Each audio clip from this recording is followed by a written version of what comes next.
I want you to picture something for a second. Imagine you're holding a wet bar of soap. Okay. You want to keep a grip on it, right? So naturally, you squeeze it. But the harder you squeeze, the faster it just shoots out of your hand. That is a painfully accurate metaphor for how most of us live our lives. It's the universal struggle, isn't it? We're talking about the chase. Mm-hmm. Whether it's that promotion you've been grinding for, a relationship you're trying to, force into existence, or just financial stability, it feels like there's this cruel mechanism where the more effort you apply, The further the goalposts move. Exactly. It's the treadmill effect. You're sweating, you're exhausting yourself, your cortisol is spiking, but the distance to the goal never actually shrinks. Mm-hmm. It often feels like the goal is actively retreating from you. Still nothing.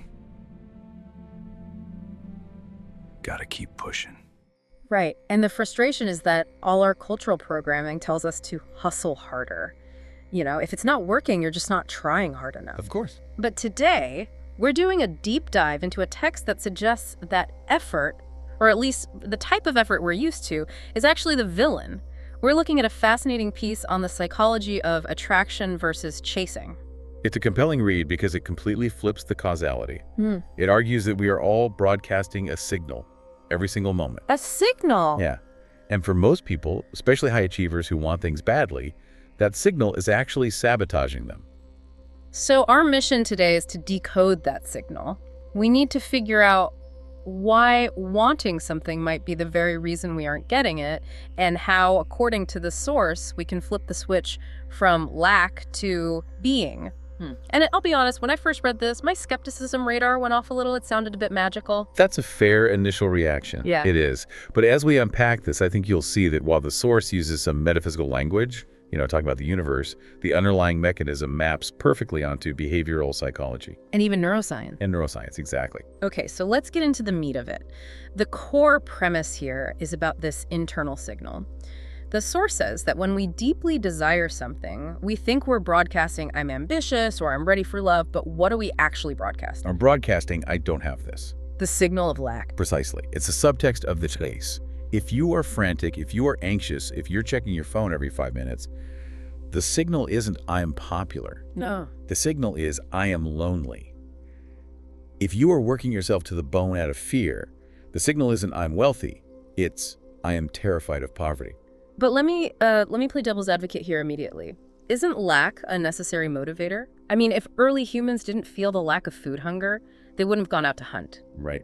If I don't feel a lack of money, why would I get off the couch and go to work? Isn't this just describing ambition? That is the crucial distinction. There is a massive difference between desire and neediness. Ambition is, I would like to create this outcome. Neediness is, I must have this outcome to be okay.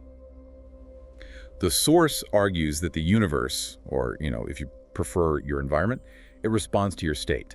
And if your state is, I am searching, I am hunting, you create a resistance. The text uses a pretty funny, if a little cringy, image for this.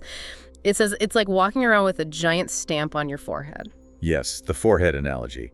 Imagine walking into a first date or a job interview with I am desperate for a relationship or please give me money written in Sharpie on your forehead. It's the ultimate repellent. It really is. And let's ground this in psychology for a second. Yeah. Think about the concept of the self-fulfilling prophecy. The reticular activating system, right? The RAS. Exactly. Yeah. Your RAS filters the world based on your beliefs. If your core belief is I lack this, your brain is hyper-focused on the absence of it. You become blind to opportunities for abundance because you're only scanning for threats. So if I'm obsessing over not having a partner, I'm radiating this weird kind of heavy energy that people just pick up on. Absolutely. Yeah. Humans are social animals. Yeah. We are incredibly attuned to microsignals. We can smell desperation. It feels like pressure. It feels like a demand. It is a demand. And when someone feels chased, their instinct is to run. It's evolutionary. It's like when you go to buy a car and the salesperson is just a little too eager. They're too pushy, a little sweaty. You immediately think, what's wrong with this car? Why do they need to sell it so bad? And you walk away. Exactly. Versus the salesperson who is calm, leans back, and acts like they don't care if you buy it or not because the car is amazing and someone else will buy it in 10 minutes. That confidence is what draws you in. That's the difference. That is chasing versus attracting.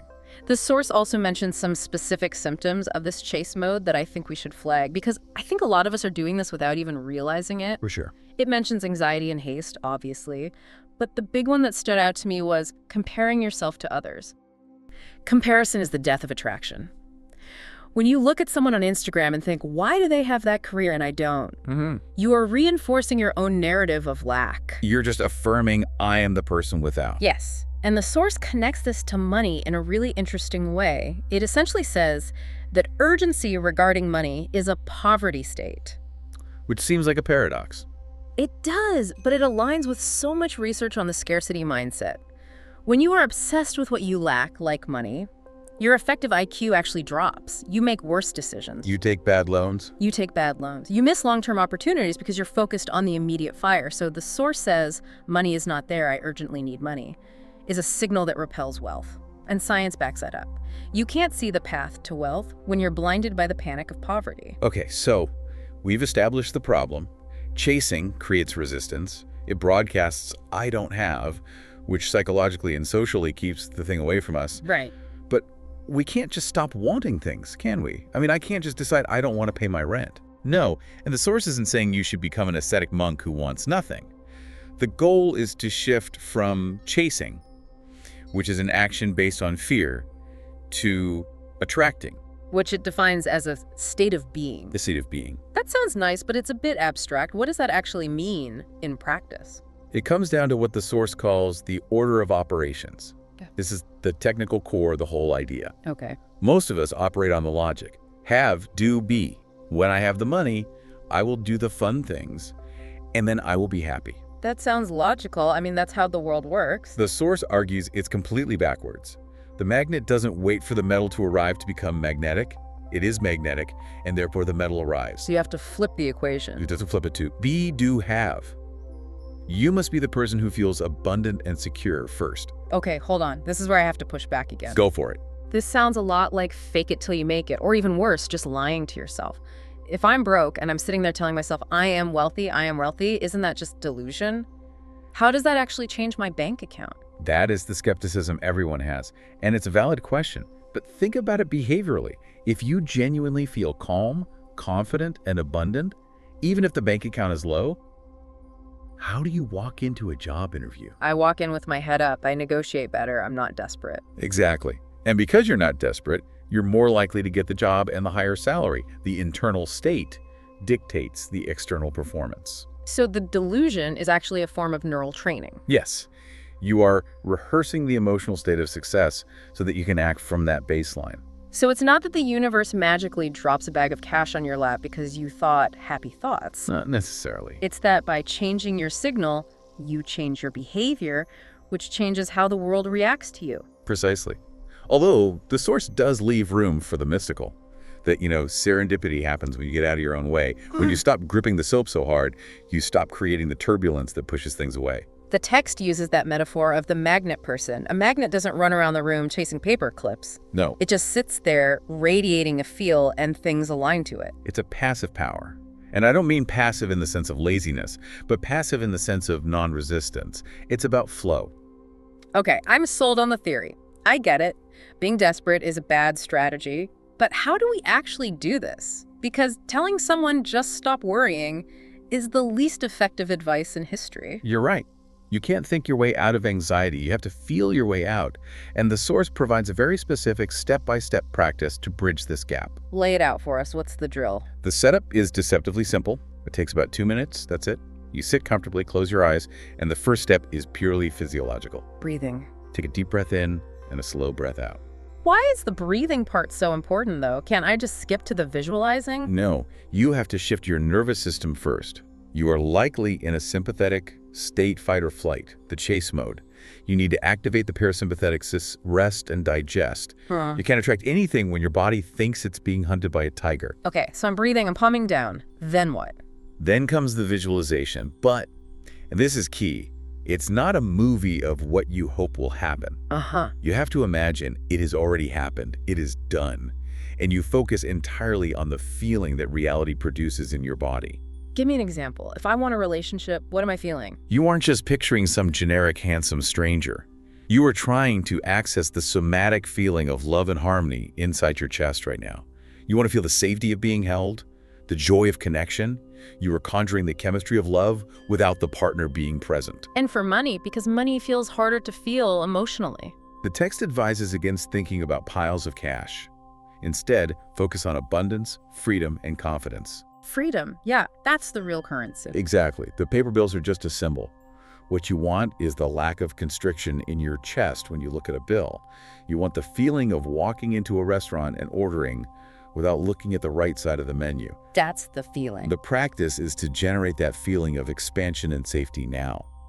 And we only do this for 1 to 2 minutes. That seems short. It's not an endurance test. It's about intensity and clarity. It's a state check. You are just dipping your consciousness into that reality to remind your brain what it feels like. You're teaching your nervous system that it's safe to feel good even without the external validation. And what is the realization we're supposed to have during this little session? This is the aha moment. When you successfully generate that swell of gratitude or freedom, you realize everything is already within me. Because you felt the feelings without the thing. You prove to yourself that your emotional state is independent of your circumstances. That gives you your power back. You aren't a victim waiting to be rescued by a paycheck or a partner. You are the generator. You're the source. You are the source. The text gives a mantra for this. I am, I do not chase, I attract. I am. That's a complete sentence. It implies you already exist fully. You aren't waiting to become someone. But here's the rub. We do the exercise, we feel great for 2 minutes, we open our eyes, and the apartment is still messy, the bank account is still low, and we're still single. How do we stop the lack signal from just rushing right back in? That is the hardest part. And the source emphasizes that this isn't a one-time pill. It's a lifestyle of non-resistance. The first rule is consistency. Every day. Every single day. You have to reassert this state. You are rewriting neural pathways that have been digging that I'm lacking trench for decades. And there's a specific warning in there about rushing. Right? Yes, the no rush rule. Yeah. This is the trap. You do the visualization, feel great, and then immediately grab your phone to check if it worked. Did he text? Did the money come? Yeah. And the second you check with that anxious energy, you've just canceled out all the work. Checking is chasing. Exactly. Rushing is a symptom of doubt. If you ordered a package from Amazon, you don't stand at the door screaming at the mailman. You know it's coming, so you go about your day. You have to cultivate that same level of knowing. It sounds like detachment. You have to care enough to visualize it, but not care so much that you're strangling it. That's the paradox of the magnet. It's a high-intention, low-attachment state. The source suggests a way to carry this through the day, choosing your state like an outfit. I love this practical tip. When you wake up, you consciously decide, today I am wearing confidence, or today I am wearing abundance. So if I'm wearing abundance, maybe I buy the slightly better coffee, or I tip a little more, not, recklessly, but just to prove to myself that I'm not in scarcity mode. Right. You act in alignment with the state. And when you act from abundance, people treat you differently. Opportunities open up because you aren't shrinking away from the world. You're engaging with it. It really all circles back to that core idea. The internal world drives the external world. You change the signal, you change the reflection in the mirror. It empowers you. Chasing is the posture of a beggar. Attracting is the posture of a creator. I want to leave the listener with a thought that struck me as I was reading this. It's a bit of a brain twister. Go for it. So we've been saying that you need to feel the feeling before you get the result in order to get the result. But if you can generate the feeling of joy and safety and love just by sitting in a chair for 2 minutes, do you actually need the result? That is the ultimate question, isn't it? Yeah. If the only reason you wanted the money was to feel safe, and you can feel safe now, and if the only reason you wanted the partner was to feel love, and you can feel love now, is the external thing actually the source of your happiness? Or is the external thing just a nice side effect of you finally realizing you're already whole? I suspect it's the latter. And the irony is, once you realize you don't need it to be happy, that's usually when it shows up. Why? Because you've finally stopped chasing it away. You stopped gripping the soap. And suddenly, it's resting right in your palm. So that's the challenge for you listening right now. Try it. Take that 2-minute pause today. Stop running on the treadmill, close your eyes, and just practice being the person who already has it. See what happens to your signal. Be the magnet. Be the magnet. Thanks for diving in with us. We'll see you next time.